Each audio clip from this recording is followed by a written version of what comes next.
Hey guys, welcome back, it's Meg. Today we're going to be doing a 26 Fortified Sanguine depth, so you can find my stat weights in the top left, my legendary and unity in the top right, and my talent choices and trinkets in the bottom right. Once again, this VOD was from stream, and that's when I was having a couple of issues with the resolution, so I apologize for a little bit of the fuzziness, but we are going to go ahead and start out this pull normally as we do. We're going to pull the 2 packs in, we're going to throw out a couple of pots, and then I'm going to go ahead and open the urn since I am our Venthyr for this run. It is also a necrotic and a spiteful week, so this week kind of sucks, to be honest. I went ahead and popped Fallen Order, started spinning, and then when my tank gets high enough stacks, he's going to go ahead and leave. I also went ahead and dropped Ring here. I want to keep these as close to the urn as possible, so when they die we actually get our stacks, because if they're too far, they will not count. This was also recorded in 9.2, so at the time the Spitefuls stopped counting towards the urn. So it was nice prior to this, in 9.1.5 and previous, that the Spiteful as well as explosive orbs and things like that would count, but now after the patch they no longer contribute into the urn, so we're just going to go ahead and walk away.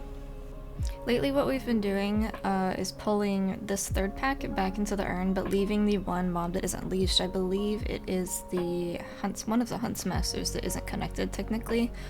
But we wanted to try something different this time, so we went ahead and pulled in the Brute. I'm also going to pop Crane, just because there is a bit of damage going out, and I don't really want to be losing people because we do still have stacks, and I'd like to try and hold on to those as much as I can.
This is a good place to put Fallen on pull, just because you have the kicks going out that maybe the melee aren't quite in yet, as well as the damage going out from the relics. Plus your tank is building up the necrotic stacks pretty quickly, and given that it's a blood decay, they are either going to parry or they are going to have some problems, given that they take care of themselves primarily through self-healing. So we're going to go ahead and make sure that we are trying to babysit as much as possible. The only thing that Rop can't take care of in this case is the 61s, which is as well as the Brute. But the ticks that also apply stacks, we can hopefully keep them away from him, and then just pray that he parries the Brute necrotic.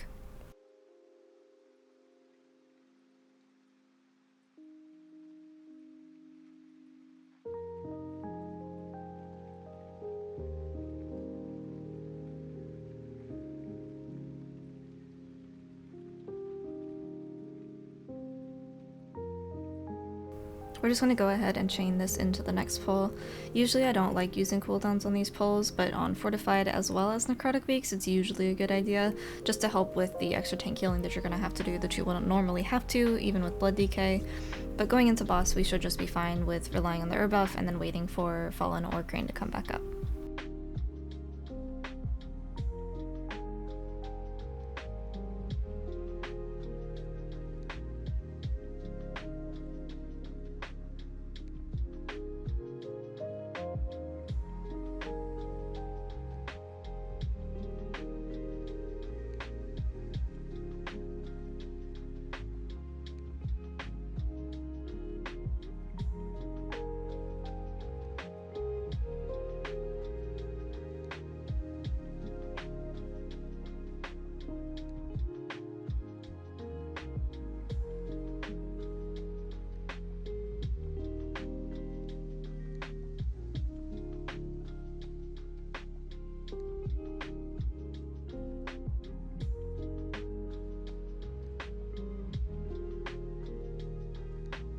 It is only a 26 and I'm not super worried about this first boss.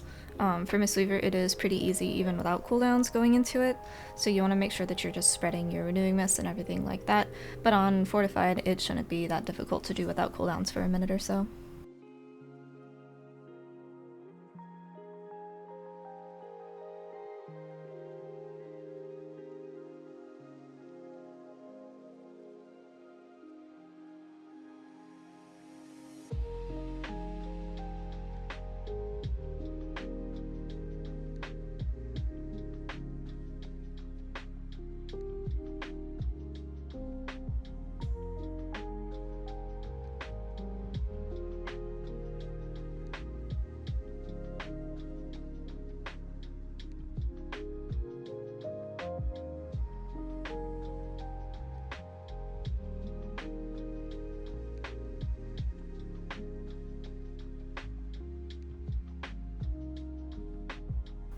Here we are going to proc the Relic, but then we're not going to kill until we have the first Severing Smash, and it's going to carry us through that. It's also going to give us the opportunity to get all of our Renewings out and set us up for success for the rest of this fight.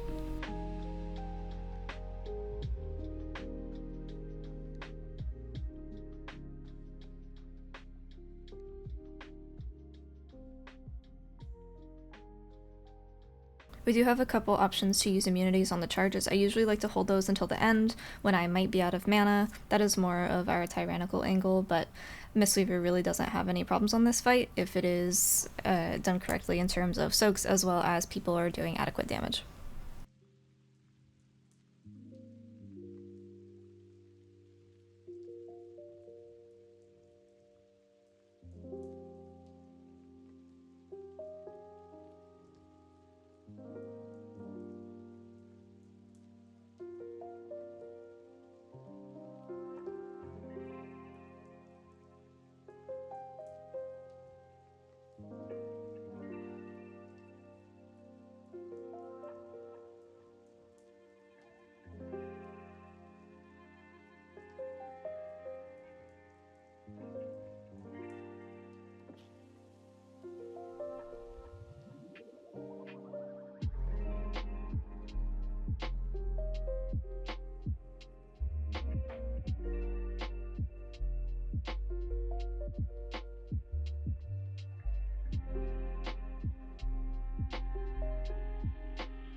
My Renewing Mist have kind of started to fall off here as I was focusing a little bit more on DPS, so I went ahead and called for AMZ. I used a health pot and I pot Fallen Order just so it can carry us the rest of the way, and then for the trash pack I will have Crane if we need it because Fallen will not be a backup.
Going back and doing this again, I would have just not popped a cooldown here, or I would have used Crane on the boss and not Fallen, and then used Fallen here instead, just because I like to use Crane on the next pack that we're going to be doing, as it also works as an immunity to the chains that go out.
Even if you have Crane running here, you do take the initial damage from the Dread Bindings, but it also just immediately dispels the root. You can also then put Tiger's Lust on someone else, but I end up using it on myself here during Fallen because I had mixed up my cooldowns.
While we were hiding in the cubby, my tank went ahead and gathered everything up for the janitor pull. We're going to spawn and we're just going to make sure that we are dodging the force slam as well as the frontal from the janitor. This pull can get kind of scary because we have all of these dirt crunchers that are going to be applying necrotic stacks, but we have our urn stacks and then is going to die here shortly as well, so it's not that bad on a week like this if you are properly doing your urns and everything.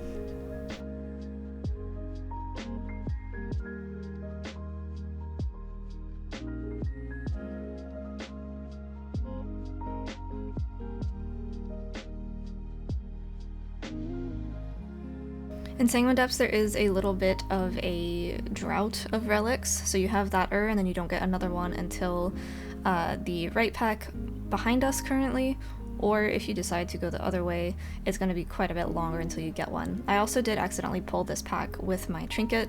My nameplates were just a little bit overlapping. I accidentally sent it on them. That's ultimately what helped us time this key though, because we were able to handle the pull. We didn't really lose anything, and it just helped us go a little bit faster. But generally, we don't like to pull 3 scribes because 2 of the books is very scary, and a 3rd will probably kill you. So I went ahead and popped Fallen Order, Way of the Crane here, just so we made it through the rest of this pull safely. But normally I would be splitting up Fallen Order and Crane between 2 different pulls for, as we were talking about earlier, saving mana because there is a relic drought.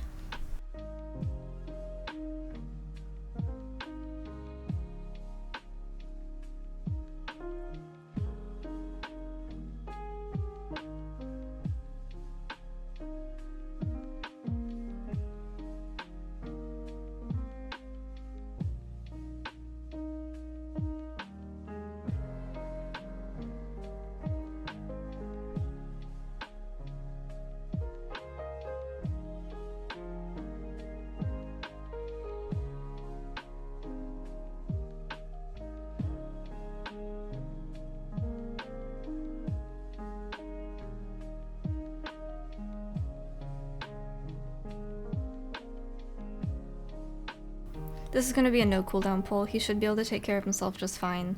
I do have Cocoon in 20 seconds or so if he ends up needing it during the severing with the necrotic stacks, but generally this is a low damage pull as long as you have your Ancient Teachings up as well as a couple Renewing Mists to take care of the throw research targets.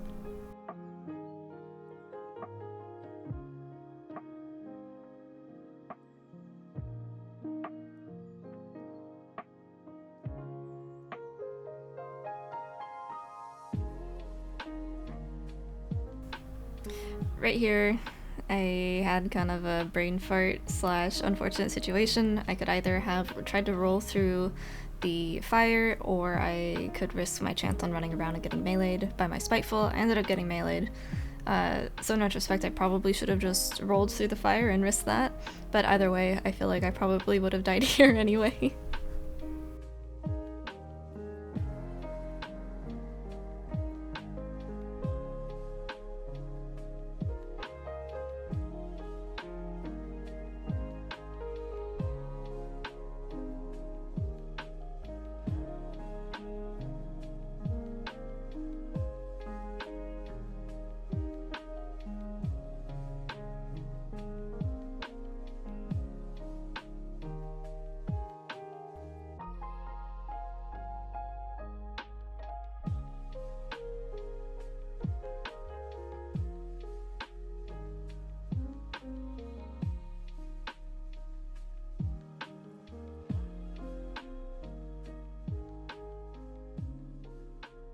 I went ahead and popped Fallen Order here mainly just for the mana.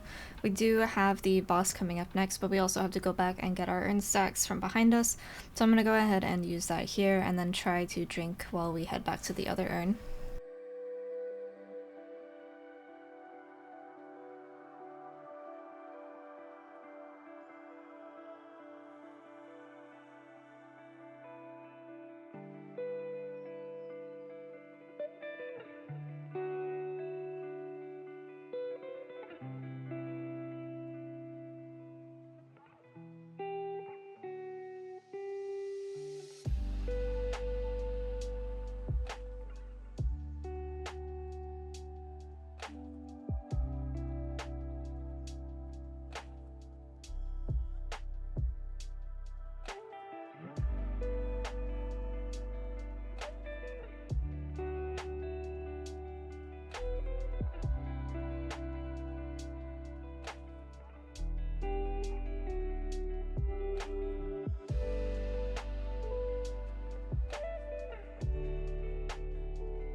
At this point I am trying to hold on to a lot of my healing cooldowns because I want them going to the boss.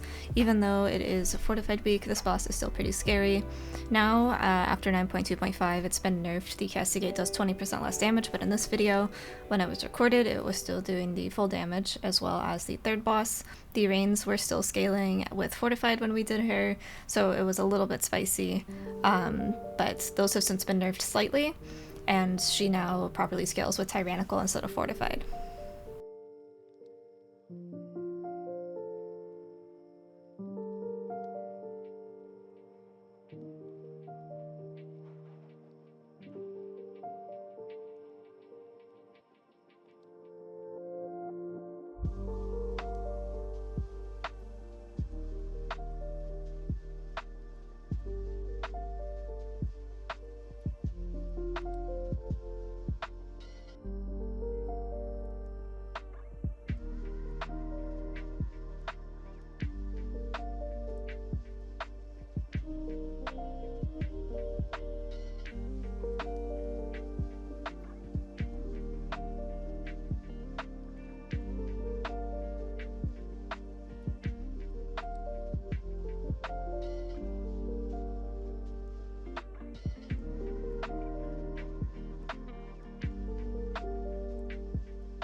We're gonna go ahead and lust on pull, and we're gonna get so we can get ahead on our renewing mists. We also want it for the mana. as well as the health regen for some of these overlaps with the manifestations. Generally, I tell my DPS to hold their immunities and really heavy defensives for the manifestation and castigate overlaps, because that is a lot of damage going out. And with Mistweaver, if you have to plant to heal, you are not going to be able to move it out of the castigate, so you want to make sure that they are safe if you have to step out or if you have to dodge the ball going around the hallway.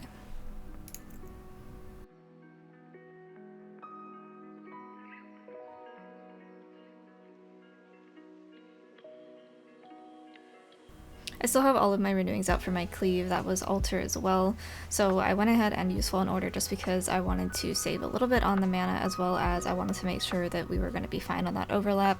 The boss is kind of melting. We are doing a lot of damage to this guy, and we still have Crane, Revival, and I have both of my defensives as well as Cocoon. So we're sitting pretty in terms of our defensives. I used Cocoon there on our Warlock because he said that he had nothing. So we're just going to go ahead and keep on trucking, and I don't think that this boss is that difficult as long as you get lucky with who the castigates go on, as well as if you stay on top of your hots.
We went ahead and had our Hunter pull and feign the boss so we could get the relics off of her. We're going to get just to help with mana, and then we're going to go ahead and head on over to the other pack after this starts to die, and we'll just walk our Spitefuls across.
At this point, you want to make sure that you are getting your renewings out in advance for the boss.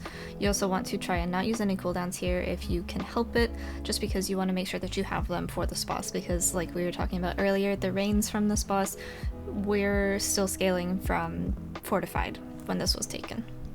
We're going to go ahead and focus down A lot of people on Tyrant weeks have been grabbing Woe for the movement speed and for the DR that it comes with, but for Mistweaver, getting is actually very, very important for 1, the mana, and 2, the CD reduction for all of our hots. Didn't die for this one, so I went ahead and popped Fallen Order.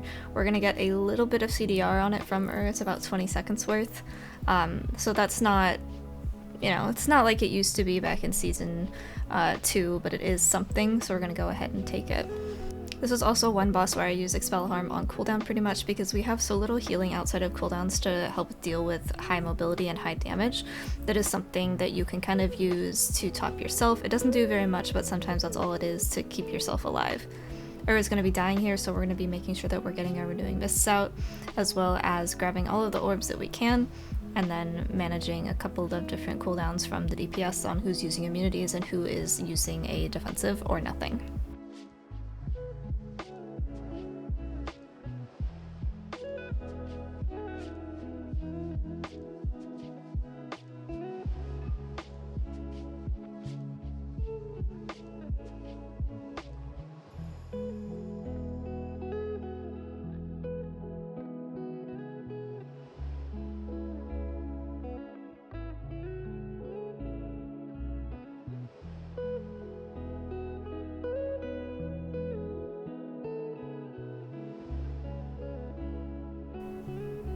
Our hunter got unlucky here and had called out that he was going to be dying. He wasn't able to get any orbs, and he also didn't have turtle up, so he just kind of died here. But this is why we try and save all of our B-resos for this boss, is because that is something that happens very commonly. Getting unfortunate orb spawns and not having the defensive to kind of adjust for that is super unfortunate, but that is part of this boss, and that is something that I think it happens every single time we come in here.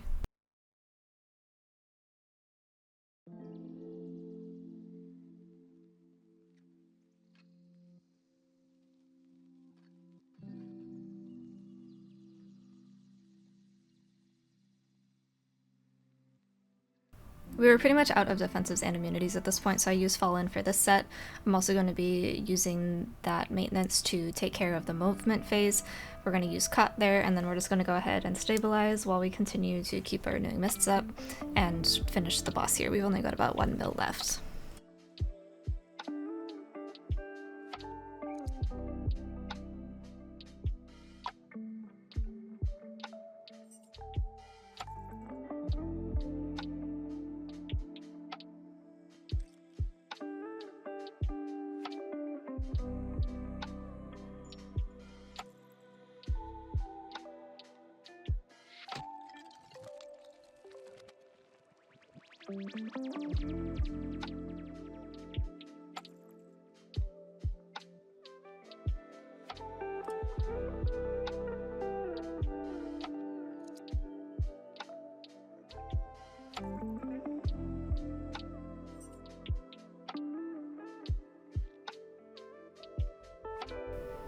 This pull you shouldn't need any cooldowns for, and if you are going to send them, it would probably be Fallen Order, but I would still encourage you to hold it for the very first pull of the Gauntlet, because there is a lot of damage going out there, and not all of it is stoppable.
Before we walk across here, I want to make sure that I have all the mana that I can, and then we also can gateway over just to save a little half second of time.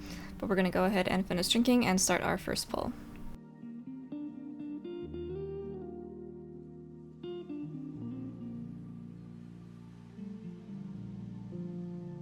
On this pull, I always like to use a defensive if I have it, and it's either Fort Brew or Cocoon, and then I will pop Fallen Order or Crane depending on what's up, but that is really just to kind of make sure you're not getting multiple Dark Bolts, plus the volley, plus the jump.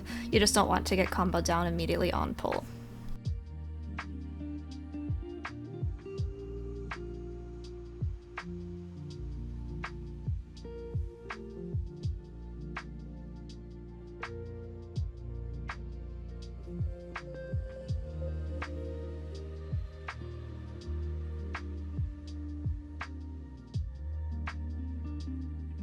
I do like to stand out here for a second while things are being gathered up so I don't get any threat from so I don't get the dogs, also so I don't cleave onto any of the melee while she jumps. So I'm going to go ahead and pop Crane here. I could have saved it because we do have but this was more of a mana thing. I wanted to save as much as I could. But then we are going to be getting the buff, but this is just kind of a safety thing.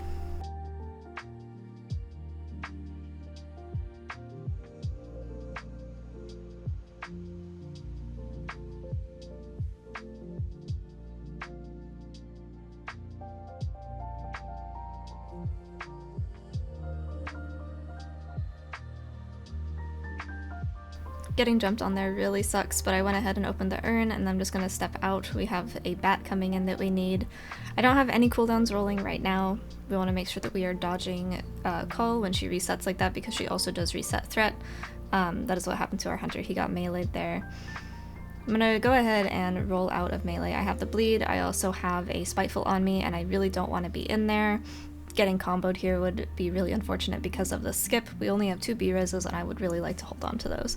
Fallen Order goes out here just to kind of help stabilize, and then we'll chain.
I've got pretty much no mana, so I went ahead and just used Crane here. I also had Mana Tea rolling, and then I realized that we also had an available, so I didn't really need to use those, but it was more, again, of a safety thing, because at this point we knew that we had time. We just had to play safe and not lose anyone.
To save time, I went ahead and ran up to the boss room and used a raid pot because we were going to be chaining these in a little bit tighter on time, so we went ahead and saved as much time as we could. I do have Crane and Fallen coming up in about 10 seconds, so in terms of healing cooldowns, we are going to be just fine for the beginning, and then we will have to kind of bolster our mana pool afterwards.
popped Crane here and then immediately died. The boss doing that little sidestep thing really threw me off, and I was trying to figure out what happened, and then I just stood in the beam. It's not a huge loss. Crane was more of a maintenance healing thing here, so I just had to be a little bit more aware of my mana. But what ended up happening there was that our hunter had feigned off the charge, which I didn't know was a thing at this point. So I went ahead and just used Cocoon here. I wanted to be safe and not die to the beams again. And we're just going to go ahead and use our trinket. It's back down to 1 stack because of the death, but it is still better than nothing.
Alright, and that brings us to the end of our 26 Fortified Sanguine depths. I hope that this video was helpful. If you guys have any comments or questions, feel free to hit me up on Twitch, Twitter, or Discord, and I will see you in the next video. Thanks for watching.